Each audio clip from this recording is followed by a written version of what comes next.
Hello, welcome to Souvik film review and analysis. আমি সৌভিক, আর এই ভিডিওতে কথা বলবো কুমফু পান্ডা ছবিটাকে নিয়ে। এটা হচ্ছে প্রথম পার্ট নিয়ে কথা বলবো। আমি কুমফু পান্ডা ফোন নিয়েও কথা বলবো ডেফিনেটলি, সেটা জিও সিনেমা স্ট্রিম করে গেছে।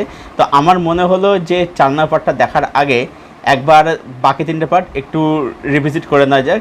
তো রিভিজিট করা শুরু করলাম প্রথম পার্টটা দিয়ে। আমার মনে হলো যে এই সিরিজটা নিয়ে কথা ডেফিনেটলি বলা উচিত, কারণ কুমফু পান্ডা ফ্র্যাঞ্চাইজিটা আমার ভীষণ পছন্দের ফ্র্যাঞ্চাইজি, ভীষণ পছন্দের সিরিজ।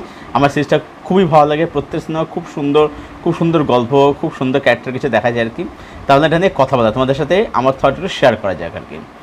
তো কুমফু পান্ডা 1-এ আমরা কী দেখতে পাচ্ছি যে পান্ডা অর্থাৎ পো যে ক্যারেক্টারটা, সে হচ্ছে একটা সাধারণ পান্ডা। সে একটা সাধারণ বাড়িতে বাবার সঙ্গে থাকে, যাদের একটা নুডলসের ইয়ে আছে আর কি, শপ আছে আর কি। এবারে তার ইচ্ছা, তার স্বপ্ন, সে ড্রাগন ওয়ারিয়র হবে, সে কুমফু শিখবে। এবারে কি হচ্ছে, ঘটনাচক্রে একদিন মাস্টার উগুয়ে, যেটা কচ্ছপ আর কি, সেই মাস্টার উগুয়ে যে স্পিরিচুয়াল লিডার, সে পান্ডাকে হচ্ছে ড্রাগন ওয়ারিয়র ঘোষণা করে দিচ্ছে, হচ্ছে পরের ড্রাগন যোদ্ধা আর কি ঘোষণা করে দিচ্ছে। কিন্তু কেন ঘোষণা করছে? অন্যদিকে মাস্টার শিফু, সে মাস্টার শিফু তাকে শেখাতে চাইছে না এবং তাকে কেউ পাত্তা দিচ্ছে না। তো সে কি সত্যি ড্রাগন যোদ্ধা? মানে মাস্টার উগুয়ে কেন তাকে ড্রাগন ওয়ারিয়র ঘোষণা করলো? এই নিয়ে হচ্ছে গল্প। এবারে এই ছবিটার থেকে আমরা কি শিখতে পারি, কী জানতে পারি? প্রথম কথা হচ্ছে যে সেলফ কনফিডেন্স, নিজের প্রতি বিশ্বাস বা আত্মবিশ্বাস। এই যে মাস্টার উগুয়ে, সে তো একজন স্পিরিচুয়াল লিডার, তার বিশাল নলেজ, সে একজন খুব অভিজ্ঞ একজন, মানে কি বলবো, এটা খুব অভিজ্ঞ একজন আর কি, এন্টিটি আর কি একজন। এবারে একটা ক্যারেক্টারকে বলা যেতে পারে আর কি। তো সে কেন পান্ডাকে, যে একটা সাধারণ একটা পান্ডা, যে একটা আনফিড ওভারওয়েট একটা পান্ডা, মানে সে খুব অলস, খুব কুঁড়ে একটা ক্যারেক্টার আর কি, তাকে কেন ঘোষণা করলো? তার মানে তার মধ্যে মাস্টার উগুয়ে নিশ্চয়ই সেই স্কিল, সেই ট্যালেন্ট দেখতে পেয়েছিল বলেই সেটা ঘোষণা করে দিয়েছিল। তার মানে কি? তার মানে ব্যাপারটা হচ্ছে যে তোমার নিজের প্রতি আত্মবিশ্বাসটা থাকা সবথেকে বেশি প্রয়োজন। আচ্ছা, এবারে আমরা কি দেখতে পাচ্ছি যে পান্ডাকে প্রথম দিকে কেউই পছন্দ করতো না। যখন ওখানে থাকতে যখন আর কি, আমরা দেখতে পাই যে পান্ডা কেউ রুম দিতে চায় না, তার চেয়ে কেউ কথা বলছে না, তাকে সবাই হ্যাটা করতো, তাকে সবাই মজা করতো, ইনসাল্ট করতো। এবার এটাই হচ্ছে যে মানে অনেক সময় এটা হয় যে আমাদের মধ্যে তো স্কিল থাকে, ট্যালেন্ট থাকে, বাট সেটা আমরা নিজেরা বুঝতে পারি না। এবং যেহেতু আমাদের মধ্যে সেই কনফিডেন্সটা থাকে না, যে কারণেই আমরা না সেটাকে এক্সপ্রেস করতে হয় না, যেখানে কী হয় আর আমাদের সাথে কিন্তু হয়তো কিন্তু হ্যাটা হই। তো এখানে কিন্তু সেলফ ডিসকাভার পাশাপাশি এখানে কিন্তু মানে একটা জবাব দেওয়ার ব্যাপার ছিল যে হ্যাঁ আমিও করতে পারি আর কি।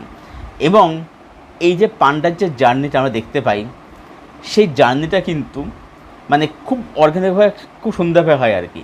মানে এমন না যে পান্ডা হঠাৎ করে সিরিয়াসে, তা কিন্তু না। পান্ডা কিন্তু শেষের দিয়ে, পরে যখন ছবিটা শেষ হচ্ছে, পান্ডা কিন্তু ওই একটা মানে মজার ক্যারেক্টারই থেকে যায় কিন্তু।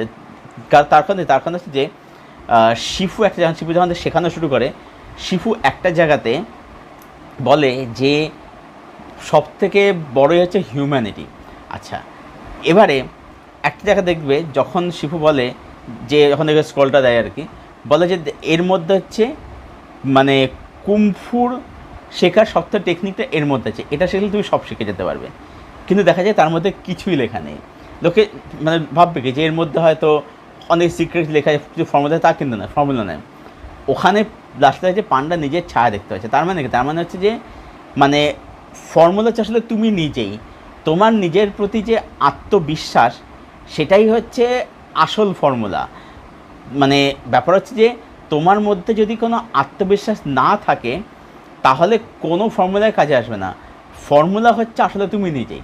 আচ্ছা, এবারে এখানে শুধুমাত্র পান্ডা বা বাকি ক্যারেক্টারগুলোকে না, তার সাথে সাথে ভিলেন যে টাইলুং, সেটাও কিন্তু একটা এক্সপ্লেনেশন দিয়েছে। টাইলুংকে কি দেখতে হচ্ছে, সেও কিন্তু ওখানকার শিফুরি স্টুডেন্ট ছিল, সেও কিন্তু কুম্ফু শিখেছিল, তারও কিন্তু ট্যালেন্ট ছিল, কিন্তু সে যেটা করেছিল সেটা হচ্ছে সে ছিল ওভার কনফিডেন্স। এখানে এটাই দেখাচ্ছে যে কনফিডেন্স থাকা ভালো, বাট ওভার কনফিডেন্স কিন্তু সেটা কিন্তু তোমার জন্য কিন্তু ক্ষতিকারক। এবার এখানে দেখাচ্ছে কি যে টাইলং কিন্তু সে কুম্ফুতে শিখেছিল, তার মধ্যে ট্যালেন্ট ছিল, গুণ ছিল, কিন্তু সে তার এই পাওয়ারটাকে মিসইউজ করেছিল।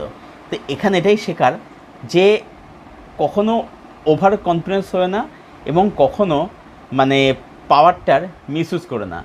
পাওয়ারটা কাজে লাগাও, তবে সেটা মানে সমাজের কল্যাণে।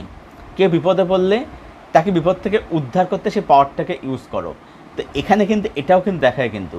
তো মানে খুব ছোট ছবি, মাত্র 1.5 ঘন্টার ছবি, কিন্তু মানে এই 1.5 ঘন্টার মধ্যে এত সুন্দর character writing, character journey, depth, এবং এই শিফুর সাথে পোয়ের যে একটা ইকুয়েশন, এগুলোকে এত সুন্দর দেখানো, বা পরের দিকে যখন পান্ডা যখন সবাই অ্যাকসেপ্ট করে নেয় আর কি, যখন সে একজন হিরো হয়ে ওঠে আর কি, কিন্তু হিরো হওয়ার পরেও কিন্তু সে কিন্তু সেই একই রকম হয়েছে, মানে এমন না যে সে খুব চেঞ্জ হয়ে গেল, তা কিন্তু নয়, ঠিক আছে। মানে সে কুম্পুটা শিখে নিল, সে তো ড্রাগন যোদ্ধা হয়ে উঠলো শেষ অবধি, কিন্তু সে কিন্তু ভিতর থেকে কিন্তু একরকম রয়ে গেল আর কি। তো এটাও কিন্তু একটা ক্যারেক্টার আর্ক কিন্তু। তো যে কারণে এই ছবিটা আমার কাছে ভীষণ ভালো ছবি বলে আমার মনে হয় আর কি। তো কুম্ফু পান্ডা তো সবাই দেখেছো, তোমাদের কি ওপিনিয়ন? তোমরা আমার এই থিওরির সাথে কতটা একমত, বা তোমরা যদি আর কিছু অ্যাড করতে চাও ডেফিনেটলি সেটা কমেন্ট বক্সে অ্যাড করতে পারো, আলোচনা হবে সেখান থেকে। তো ভিডিওটা ভালো লেগে থাকলে লাইক করো, শেয়ার করো, চ্যানেলটাকে অবশ্যই সাবস্ক্রাইব করো, পাশের বেল বাটনটাকে প্রেস করে দিও এরকম আরও ভিডিও পাওয়ার জন্য। আর আমার সঙ্গে জুড়তে চাইলে আমার ফেসবুক লিঙ্ক দেওয়া থাকে নিচের ডেসক্রিপশন বক্সে, সেখান থেকে তোমরা আমার সঙ্গে জুড়তে পারো, সেখান থেকে আমরা ফ্রেন্ড হতে পারি। ভিডিওটা এখানেই শেষ করছি।